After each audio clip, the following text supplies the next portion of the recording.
Гостиварскиот уметник Луан Зенке постави самостојна изложба пред домашната публика под наслов Традиционален фолклор. Во галеријата Култ во Гостивар се представи со 20 дела, работени во техника акрил на платно. Сум пробал фигуративно да профилам осеќајот према фолклорната носија фактички, но по ликовно видување, не е така условно речено реална. Вкупно вечерва ќе се представам со 23 уметнички дела во различит формат и со овие дела, да не речем дека ќе биде тест, него истиве дела ќе бидат прикажани во изложбата во Њу Јорк, која е предвидена со меѓународната програма на Министерството за култура на Република Македонија.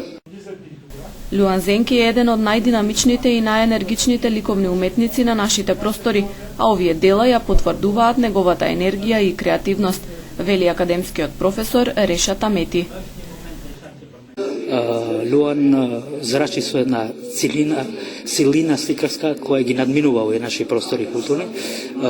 Е многу богат со стилски изрази, знае со многу други медиуми да се бави од медиумот од ликовата уметност. Вечерва се презентира со циклус на дела работени последните години.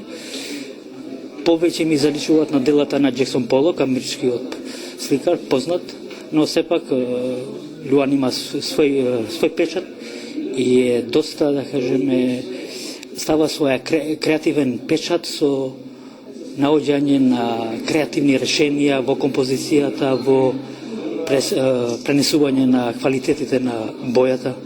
Ќе видите дека потезите му се динамични, експресивни, така што ни одава една прекрасна естетска хармонија или прекрасна естетска визуелна сила. Луан Зенке е роден 1969 година во Гостивар. Има завршено факултет по ликовна уметност во Приштина, Косово и магистратура по сликарство. Самостојно изложувал во родниот град, Тетово и во Скопје, како и надвор од границите на Македонија, во Америка, Србија, Босна и Херцеговина. Со своји дела учествувал во над 60 групни изложби во земјава и странство.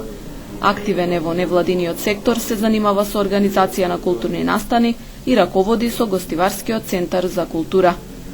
Изложбата Традиционален фолклор ја организираше Сдруженијето на ликовни уметници Драудаком од Гостивар со поддршка на Министерството за култура.